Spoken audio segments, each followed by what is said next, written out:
He has been ministering to his people through his business.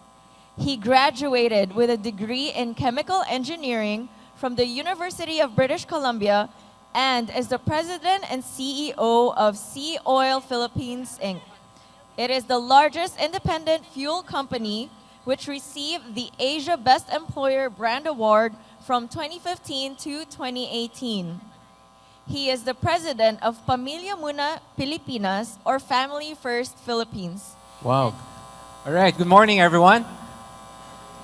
Um, I just want to make sure that I warn you that there are going to be exercises for my time today before lunch. And in our table, they encourage me to make it an application time. So let me see if I can do that today.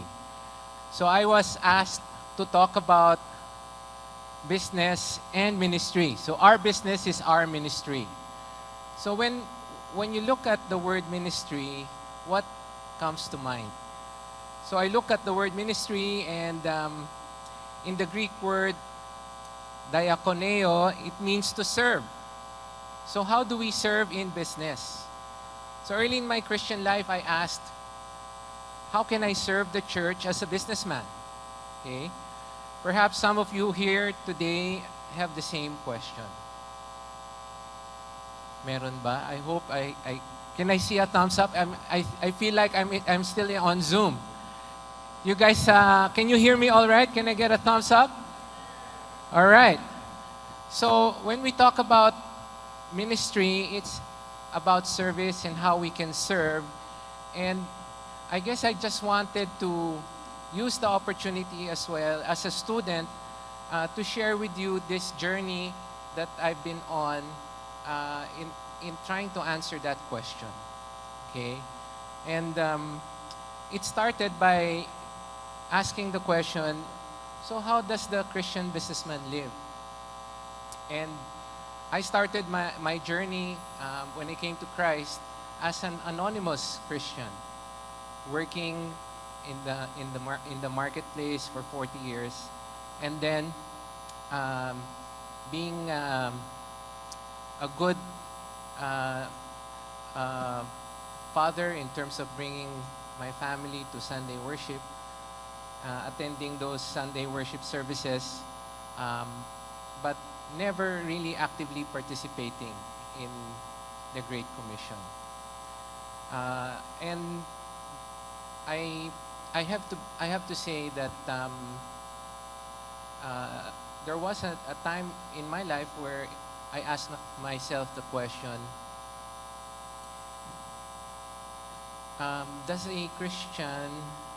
is there really a Christian businessman out there? Okay, or is it an oxymoron?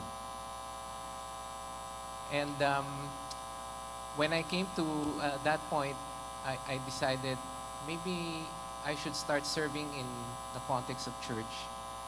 And in church, we have the singles ministry, we have the couples ministry, there's the Sunday school, there's the welcome ministry, and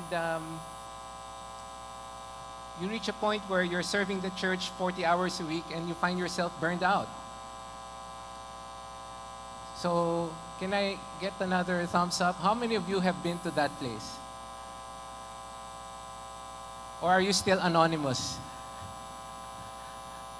So I'm just thinking, I started out as an anonymous Christian in the marketplace, and there's a statistic, 87% of Christians are anonymous when they go to work on Monday. And then you come to that realization, maybe I should start serving in church, and you serve 40 hours a week and you burn yourself out. And you say, maybe this isn't working. I need to have a mental picture of a Christian businessman. So what does a Christian businessman look like? So when faced with this question, they say it's a dog-eat-dog world out there. Maybe, what kind of dog is a Christian? Okay? And it took me many years to figure it out. And I suppose that when we talk about it and when we look at it, the right question to ask is that how are we different in a dog eat dog world that's out there? Um, what kind of um, person does um, a Christian look like? Does he wear glasses? Does he have a cap or a tie? Or does he wear a suit? Okay. Um, and sometimes we think that as Christians, it's not how we are different, but how we associate Christianity as being better. And we think about it from the perspective that, oh, maybe a Christian businessman is more generous, he's more forgiving, he's more honest, he's more understanding. And while that may be true, I want to challenge you that perhaps maybe you are asking the wrong question. And in reality, it's really that it's not that we are better by degree, but that we are different. And the Bible says in 2 Corinthians chapter 5, verses 16 and 17, and let me just read this. So we have stopped evaluating others from a human point of view. At one point, we thought of Christ merely from a human point of view. How differently we know him now. This means that anyone who belongs to Christ has become a new person. The old life is gone and a new life has begun. So here, how different are we? Just as Paul was telling the church in Corinth not to look at Christ from a human point of view, we need to look at someone who belongs to Christ from that same lens. He's not a better person. He is a new person. And sometimes we lack that understanding. We don't have that mental picture. We struggle with the question, what does a Christian businessman do? What does he look like? And I'd like to use this verse maybe as an anchor verse for today, right before lunch, coming from the perspective of someone who was previously anonymous and then moving on to being burned out. In Matthew chapter 11, 28 to 30, the message says, "Are you tired, worn out, burned out on religion? Come to me, get away with me, and you'll recover your life. I'll show you how to take real rest. Walk with me, work with me, watch how I do it. Learn the unforced rhythms of grace. I won't lay anything heavy or ill-fitting on you. Keep company with me. You'll learn to live freely and lightly." As Christian businessmen, followers of Jesus, he extends this invitation for us to walk with him, to work with him. And I like this translation. I know it's not a word-for-word translation, but it says, "Learn the unforced rhythms of grace." Maybe that is a good starting point.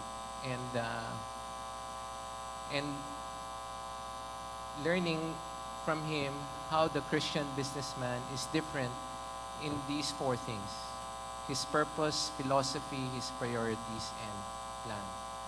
Now, as I mentioned earlier when I started, I'm literally sharing from my own notes in this journey, and I hope that this is something that blesses you in terms of application, because I know that over the course of the last day that we've talked about many of these things, starting with purpose. And in Matthew chapter 6, verse 24, it says, "You cannot serve both God and wealth." So this leads me to my first exercise. Has any one of you worked for two bosses before? Any one of you worked for two bosses before? You want to close your eyes and think about this exercise, the first exercise. Any one of you worked for two bosses before? Okay. So what is this exercise about? Well, the first exercise is an exercise in futility. Because working for two bosses is an exercise in futility. And we need to know that our purpose is to bring glory to God. Okay? In Isaiah 43 verse 7, I've made them for my glory. So we are to glorify God as Christian businessmen. So the purpose of Christian businessmen is to bring glory to God, and he can't do that by serving two masters. How many of you here today are still serving two masters? It's okay. I'm not gonna judge you. Remember, I've been there. I got burned out. And as I shared with you, it's an exercise in futility. But then, still, the question remains, how then can you serve God and at the same time be a Christian businessman? Okay. So the first thing is making sure that you're aligned in terms of your purpose. I like what R.C. Sproul said. We do not segment our lives, giving some time to God and some to our business or schooling, while keeping parts of ourselves. Well, the idea is to live all of our lives in the presence of God, under the authority of God, and for the honor and glory of God. This is what the Christian life is all about. The second is his philosophy. Okay? So we want to, in Matthew chapter 6, verse 33, it says, seek the kingdom above all else and live righteously. So we need to be kingdom-minded. And this is our job description. So if our purpose is to glorify God, what is our job description? In 1 Peter, it says, you are living stones that God is building into His spiritual temple. What's more, you are His holy priests. Through the mediation of Jesus Christ, you offer spiritual sacrifices to please God. For you are a chosen people, you are royal priests, a holy nation, God's very own possession. As a result, you can now show the others the goodness of God, for He called you out of the darkness into a wonderful light. So, when you read those verses, does that make you uncomfortable?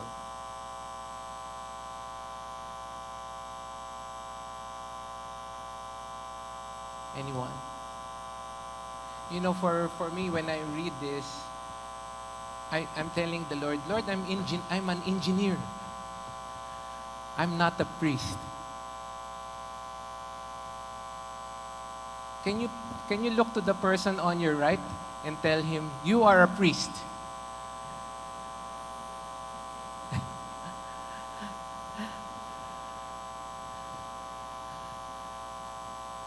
So I know there's smiles in the room because sometimes we feel uncomfortable with it. Because we're thinking, you know, what business do I have as a priest? Okay? You are a priest. That's our job description. Well, that's our job. That's our job.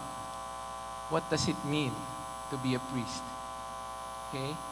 We are priests. Our task is to bring men back to God. And our philosophy as Christians in business is to provide the opportunity, the platform for priesting. Okay? So, you and I are priests. As uncomfortable that may sound to you and I don't know for our non-Filipino friends here, growing up in a Christian tradition here in the Philippines, you think of priests as Well, you know what I mean, right?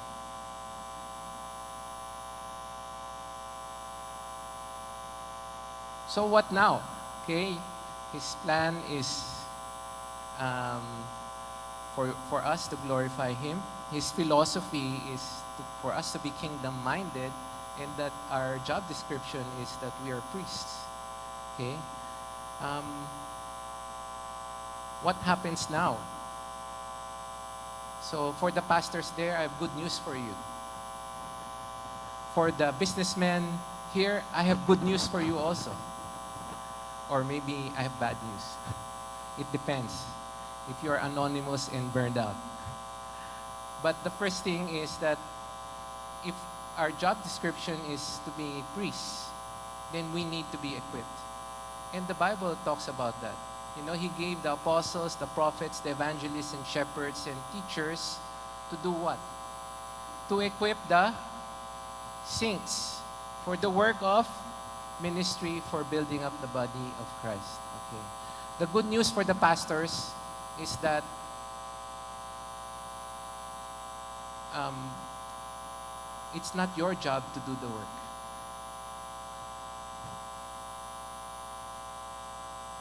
How many pastors are in the room?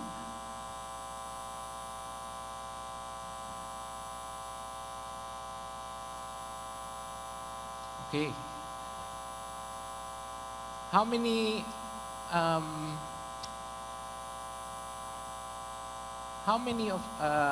of the business people here want to be equipped?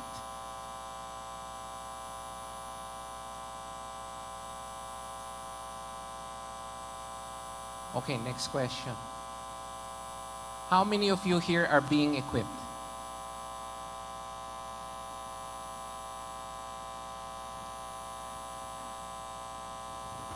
How many of you will not raise your hand even if I ask another question?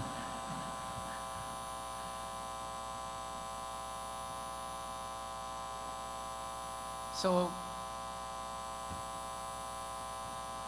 so here we are in this journey. You come to Christ, you're an anonymous Christian at work because you don't know how, you don't have a mental picture of what a Christian businessman looks like at work. And you start out as an anonymous Christian.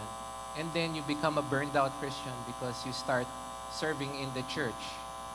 And the 40 hours that you work, as if that's not enough, you work another 40 hours in church and you burn yourself out. And you realize this isn't working. And maybe for both the pastor and for yourself, it's useful to think about what this verse means, because sometimes, most of the time also, pastors are burned out. Many years ago, we attended a meeting, a gathering, and this Australian pastor shared a frightening statistic in a context of pastors in Australia. He said that 7 out of 10 pastors are burned out. And 2 of 10 are almost burned out. And only 1 pastor is in a healthy place. Okay. And I think part of the challenge there is that the church has unfairly given the pastor the responsibility to do the work. And then the pastor has, because he's a good-natured pastor, unbiblically has taken the work on. And unwittingly has allowed the congregation to become spectators in the work. At least that's how my own perspective was. That we should, and you know, it for me to confess that I needed to remove that consumer mindset that I had as someone who started this journey over 20 years ago. If if it's okay with you, and I know I might regret this because I drank coffee right before this talk, and some people say you're more, it's like wine, you tend to share more. I don't know if that's true or not. But there were Sundays where I would ask my wife, so who is preaching this week?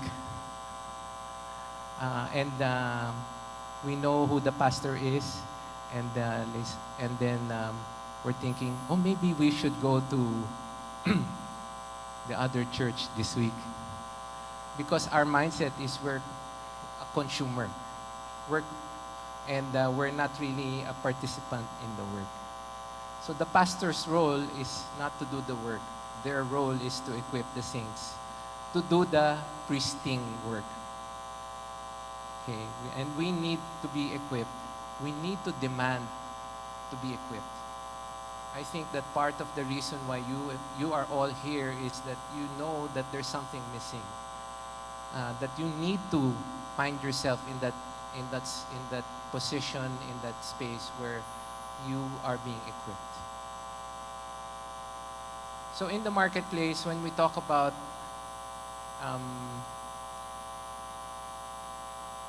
priesting, there are two types and patterns. The first is tent making, and then the other one is a platform.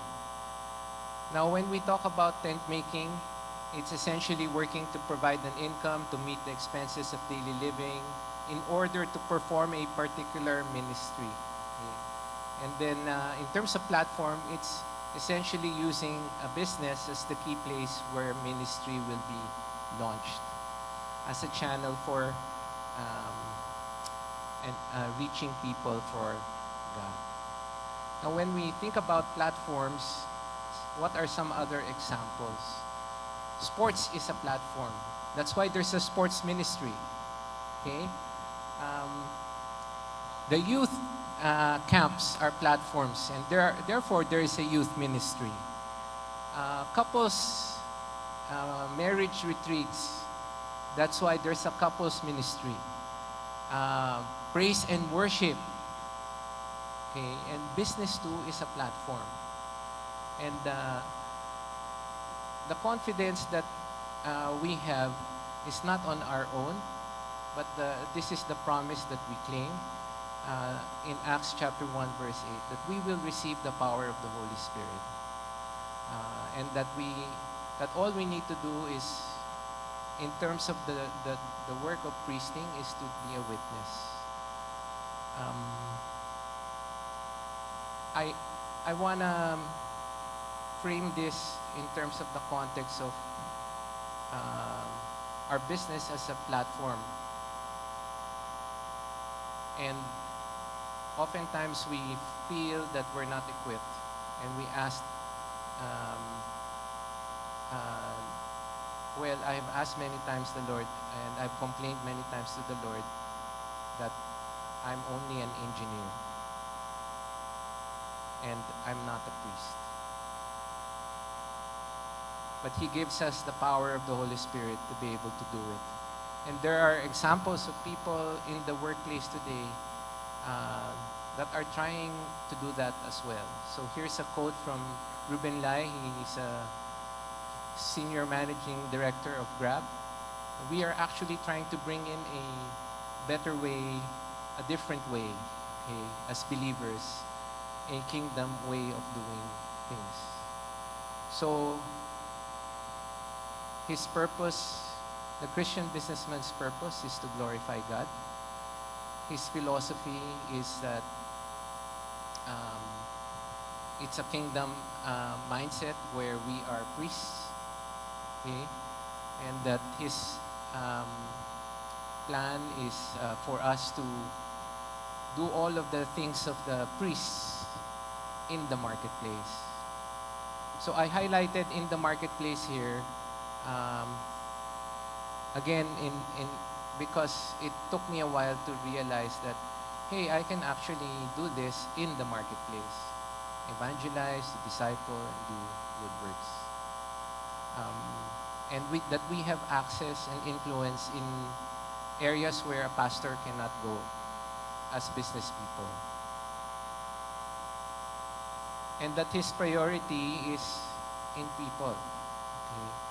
His priority is that of people, sharing the good news to people. So I'm almost at the end of this question of, and wrestling with this question of what does the Christian businessman look like and what does he do, and that he's a priest, that you and I are priests, and the work of the priest is to evangelize, to disciple, and to do good, to point people to Christ. Okay, how do we do that? By the power of the Holy Spirit and with the help of the apostles, the teachers, the pastors. We need to be equipped. If they are not doing it, we need to demand it from them. Okay, and then okay. By the power of the Holy Spirit also, I hope the presentation comes back to life. All right, okay. It's back. So, in this context, perhaps this is what needs to happen. That we need to do our priesting not in the four corners of the church building, but perhaps that we need to do it in the context of our workplace. Okay? And therefore, we shouldn't quit our job because we are already in full-time ministry. So looking back the last 20 years, what does this journey look like? I want to start by saying that you cannot serve two masters. It's an exercise in futility. And what God has taught us is, as God's stewards, we need to submit to the appointed authorities. You know, 20 years ago, if you told me that I would get a letter from the Bureau of Customs, I would never have imagined that the letter is about an award that we are going to receive as one of the top taxpayers of the Bureau of Customs. So this is for last year. And it is with Secretary Diokno and Commissioner Rubio. And our desire when we started 20 years ago is to be faithful. And we wanted to ensure that that we did this business God's way, and that He has given us a platform and allowed us to be the fifth largest taxpayer in the whole country.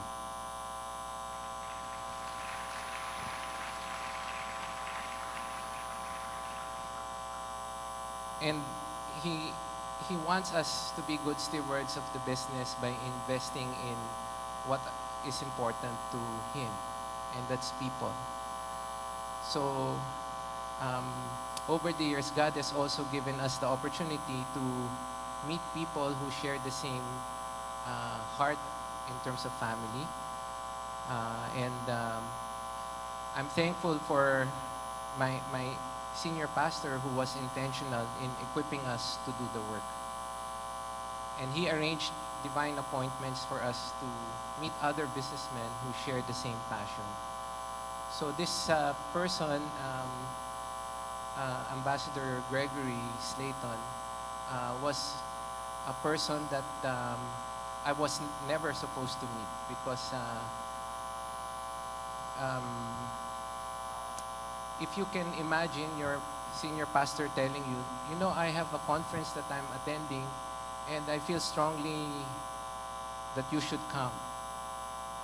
And I asked my wife, I said, you know, I'm not sure why I should go to this conference, but our senior pastor has a strong leading that I should go. And I end up meeting a fellow brethren in Christ who shared the same heart. And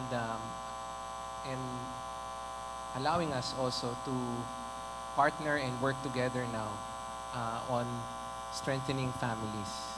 And we point people to our Heavenly Father. In the workplace, that is an opportunity for us to share the good news in a manner that is honoring and glorifying to the Lord.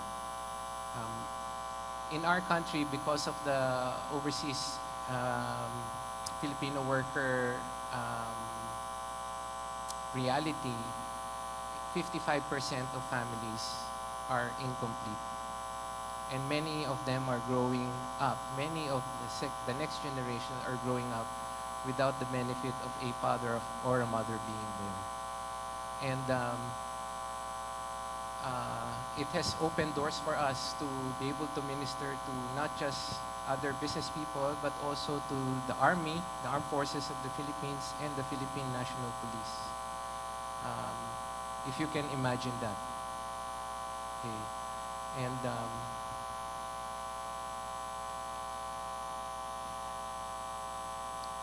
it's given us the opportunity and the privilege also to serve Him, not just in our country, but also in 7 other countries.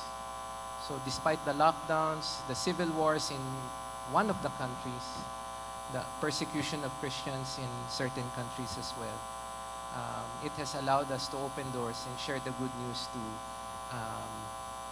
families in those countries. And I thank the Lord also for the example of other Christian businessmen for modeling His purpose. So some of those are here, not just in the picture today, and I don't know if the organizers of BAM know this, but I became a Christian because of another businessman. And I want to honor that businessman today. In fact, he is here, and I had the opportunity to sit beside him at the beginning of the conference, and also he had the privilege of being prayed for before this talk started. And his name is Dr. Andrew Luson.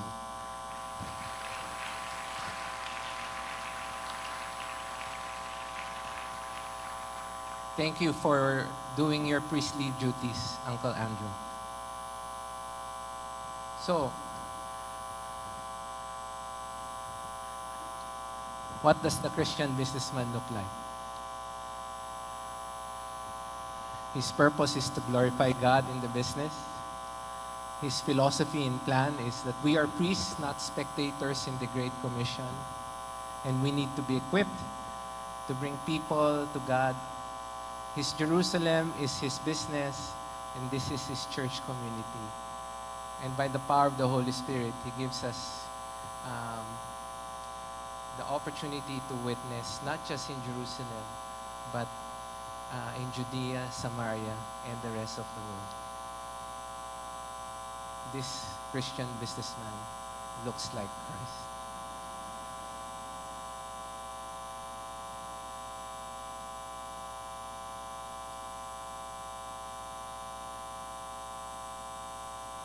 You are a priest. You, as a Christian businessman, looks like Christ.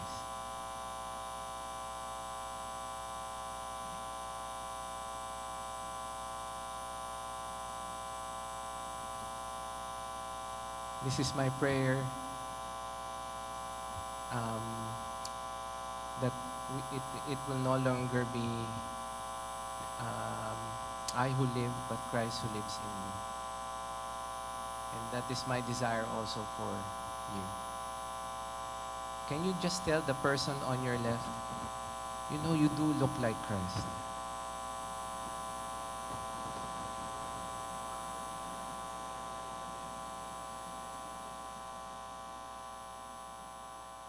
Thank you for the opportunity. God bless you.